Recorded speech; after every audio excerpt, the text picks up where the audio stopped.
আসসালামু আলাইকুম। আমি মোহাম্মদ রেজাল হলদার আপনাদের সাথে প্রথমে আসি আন্তর্জাতিক সংবাদ নিয়ে বিস্তারিত কিছু আলোচনা নিয়ে।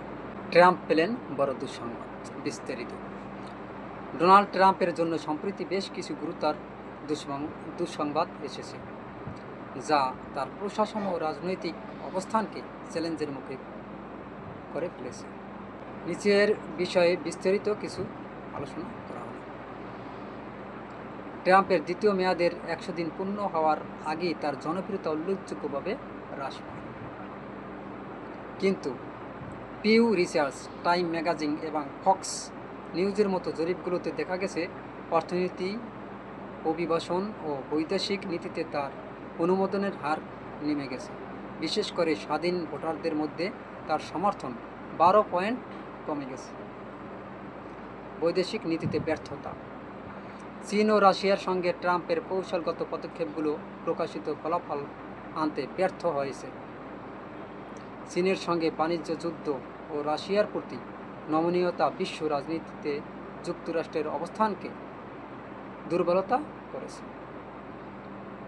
বিশেষ করে ইউক্রেন সংকটে ক্রিমিয়া রাশিয়া অংশ হিসাবে স্বীকৃতি দেওয়ার প্রভাব এবং ফিলিস্তিনে যে যুদ্ধ চালাচ্ছে তা পশ্চিমা মিত্রদের মধ্যে উদ্বেগ সৃষ্টি করেছে। আইনি চ্যালেঞ্জ ও আদালতের রায়।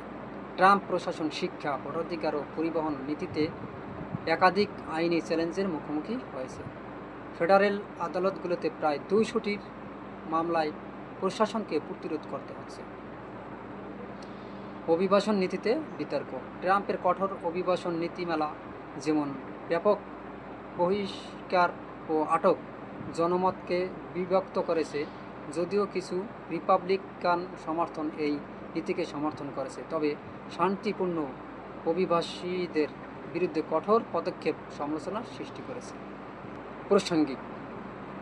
ট্রাম্পের সাম্প্রতিক দুঃসংবাদ ও তার প্রতিক্রিয়া নিয়ে বিস্তারিত আলোচনা করা হলো। যদি আপনার এই ভিডিওটি ভালো লাগে, অবশ্যই আমার চ্যানেলটি সাবস্ক্রাইব করুন, লাইক, কমেন্ট করুন।